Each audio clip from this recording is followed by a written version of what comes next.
Hey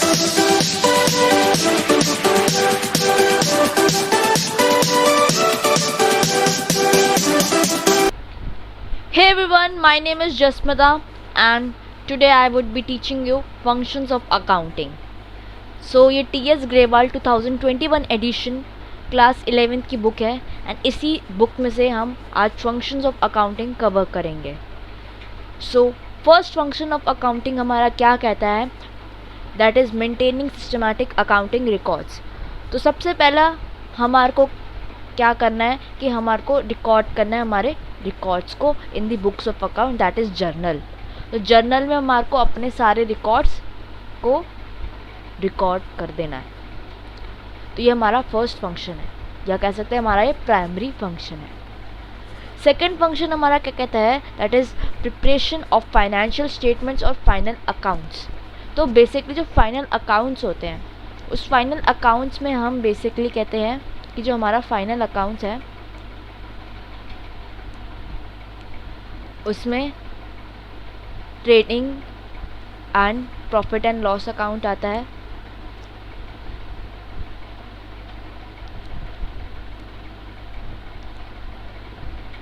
और हमारा balance sheet आता है. तो मैंने बैलेंस शीट को ऐसे लिख दिया, बट एग्ज़ाम में तो आपको बैलेंस शीट पूरा लिखना होगा. तो हम इस trading and profit and loss account को इनकम स्टेटमेंट भी कहते हैं.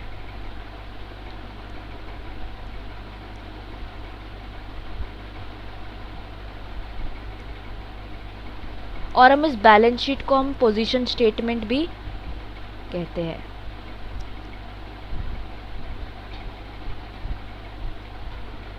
तो ये फाइनल अकाउंट्स हमारे दो होते हैं, that is trading and profit and loss account और हमारा बैलेंस शीट. तो हम trading and profit and loss account को इनकम स्टेटमेंट कहते हैं और बैलेंस शीट को हम अपना पोजीशन स्टेटमेंट भी कहते हैं. हम इसे trading and profit and loss account को इनकम स्टेटमेंट इसलिए कहते हैं बिकॉज हम trading and profit and loss account से अपना प्रॉफिट और लॉस डिटरमाइन कर सकते हैं, और बैलेंस शीट से हम अपनी पोजीशन डिटरमाइन कर सकते हैं. तो इसलिए हम उसे पोजीशन स्टेटमेंट कहते हैं. तो ये सेकंड फंक्शन हमारा अकाउंटिंग का, कि प्रिपरेशन ऑफ फाइनेंशियल स्टेटमेंट्स और फाइनेंशियल अकाउंट्स. तो क्या कह रहा है ये पॉइंट, कि हमारे को इनकम स्टेटमेंट बनाते हैं और हम बैलेंस शीट बनाते हैं. इनकम स्टेटमेंट हमारा प्रॉफिट एंड लॉस अकाउंट होता है और पोजीशन स्टेटमेंट हमारी बैलेंस शीट होती है. तो फाइनेंशियल स्टेटमेंट हमारी क्या दिखाता है, फाइनेंशियल परफॉर्मेंस. अगर आप ध्यान से देख सकते हैं तो ये क्या बोल रहा है कि फाइनेंशियल स्टेटमेंट हमारी क्या दिखाता है, financial performance, that is profit earned और लॉस इनका ड्यूरिंग द अकाउंटिंग ईयर. मतलब ये जो trading and profit and loss account है या हमारी इनकम स्टेटमेंट है, ये क्या दिखाता है, हमारी प्रॉफिट एंड लॉस को डिटरमाइन करने में हेल्प करता है. ये दिखाता है कि हमने कितना प्रॉफिट अर्न किया, कितना लॉस इनकर किया है हमने अपने ड्यूरिंग द अकाउंटिंग पीरियड. और बैलेंस शीट हमारी दिखाता है पोजीशन. ठीक है. सो कह रहा है कि फाइनेंशियल पोजीशन हमारी बैलेंस शीट दिखाता है और हमारी फाइनेंशियल परफॉर्मेंस है वो हमारी क्या दिखाता है, trading and profit and loss account. तो ये हम कह सकते हैं ये हमारी फाइनेंशियल परफॉर्मेंस बताता है.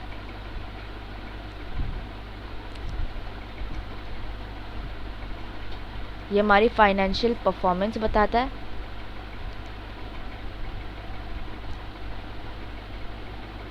तो बैलेंस शीट हमारी फाइनेंशियल पोजीशन बताता है. ठीक है. तो सेकंड पॉइंट भी हमारे को अब समझ आता है.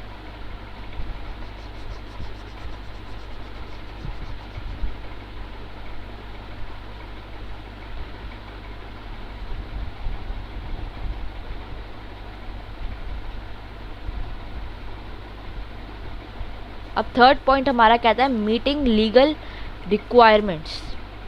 अब मीटिंग लीगल रिक्वायरमेंट्स का मतलब क्या है. क्या होता क्या हमारे अकाउंट्स में कि बहुत सारा जीएसटी लगता है, हमारे कंपनीज एक्ट लगती है, तो इसलिए हमारे को उसे सबमिट करना होता है अकाउंटिंग रिकॉर्ड्स में. ये कितना जीएसटी लगा, कितना कंपनीज एक्ट लगा. तो ये इसलिए करते रिकॉर्ड जिससे कि हमारा जो भी सिस्टम है वो टाइमली रिकॉर्ड हो और मेंटेन हो।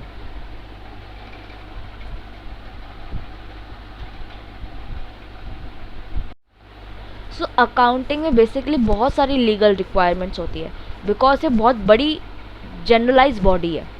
तो इस जनरलाइज बॉडी में बहुत सारी लीगल रिक्वायरमेंट्स तो होगी because accounting can be easily manipulated, बहुत ईजिली मैन्युपुलेट कोई भी कर सकता है। तो इसलिए हमारे को बहुत सारी लीगल एंटिटीज़ की ज़रूरत पड़ती है जिससे कि हम मेंटेन कर सकते हैं इसे अच्छी और पॉजिटिव वे में। इसलिए हम बहुत सारे लीगल रिक्वायरमेंट्स हमारे को ज़रूरत पड़ती है अकाउंटिंग में। अब फोर्थ पॉइंट कहता है हमारा कम्युनिकेटिंग द फाइनेंशियल इंफॉर्मेशन। अब हमने जब रिकॉर्ड कर ली ट्रांजैक्शंस तो हम उसे कम्युनिकेट तो करेंगे ही ना। हमारे यूज़र्स बहुत सारे हो सकते हैं, एक्सटर्नल हो सकते हैं, इंटरनल हो सकते हैं। एक्सटर्नल यूज़र्स हमारी जैसे management, banks, employees, governments, authorities etcetera, ये सारी मतलब एक्सटर्नल एंड इंटरनल है। इसमें इंटरनल हमारी मैनेजमेंट है और हमारे सिर्फ मैनेजमेंट है इसमें हमारी इंटरनल, और बैंक्स, एम्प्लॉयज़, गवर्नमेंट ये हमारी एक्सटर्नल है। तो ये हमारी इंटरनल है और इसमें ये सब एक्सटर्नल है।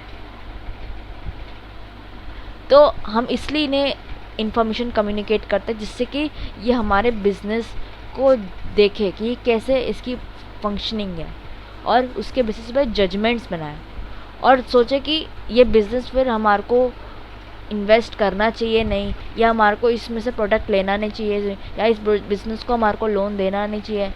तो ये सारी बहुत सारी जजमेंट्स होती है जो इन्फॉर्मेशन देख के ही पता लगा सकते हैं कि अगर बैंक को लोन देना है तो वो देखेगा अगर बिज़नेस अच्छी खासे प्रॉफिट कमा रहा है तभी वो लोन देगा, अगर बहुत ज़्यादा लॉस में डूब रहा है तो वो नहीं देने वाला लोन।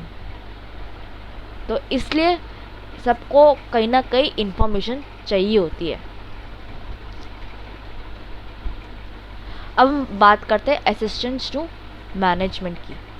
अब असिस्टेंट्स टू मैनेजमेंट का मतलब क्या होता है कि अगर हमारे को अकाउंटिंग इन्फॉर्मेशन मिलती है तो उससे हम ईज़िली डिसीजन मेकिंग कर सकते हैं, इससे कि हमारे मैनेजमेंट को असिस्टमेंट मिलती है। तो that's it for today's video. So thank you for watching, bye bye.